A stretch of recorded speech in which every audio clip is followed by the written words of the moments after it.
sot ndodhemi në Smrekonic, po në këtë vend ku para një muaji është bërë edhe përurimi i kësaj rruge, edhe pse në teren shihet krejt diçka tjetër. Banorët e kësaj lagjeje, ose më saktësisht ata cilët udhtojnë çdo ditë Mitrovic, Prishtinë, përballen me të njëjtin problem, me rrugët e prishura.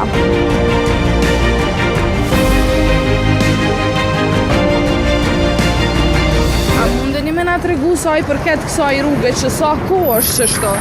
Kjo rrugë është ka me vite, ndoshta edhe për 25 vite, ka që është shumë e dëmtuar, por ka arrit marrëveshje ata në qeveri, e kanë miratuar në vend të Republikës Kosovës se do të fillojë rruga ta shpejt ky vendi ku ka metë prej Smrekonice deri në Mitrovica atje, po shpresoj se shumë shpejt do të fillon dhe do të rregullohet. E cilat janë problemet që mas shumë të i hasën komunikacion gjatë kësaj rruge? Problemi më i madh është i hasën botë kolonë dhe janë shumë grupa që po bëhet deri te dëmtimi i gumave që bëjnë, por me shpresë që siklet do të rregullohet më shpejt.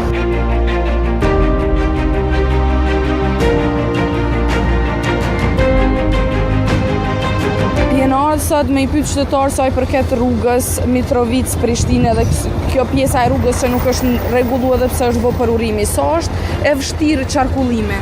Qarkullimi është shumë i vështirë, sidomos na që jena motorista, për arsye që edhe njerëzit nuk i respektojnë rregullat dhe këtu kryqëzime janë shumë të vështira.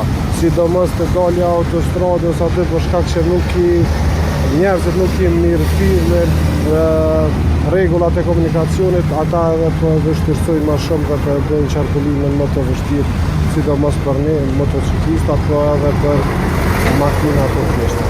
Sa i përket dëmtimeve ose problematikave të veturës ose të motocikletës, sa është dëmtimi më i madh ndoshta që ka mujt me të ndodhë sa i përket kësaj rruge, me çka je has?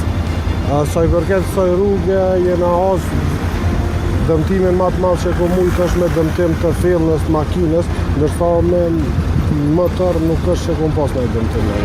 Kanal 10 ka aprovuar të marrë një qendrim dhe nga Ministria e Infrastrukturës dhe Transportit lidhur me punimet në këtë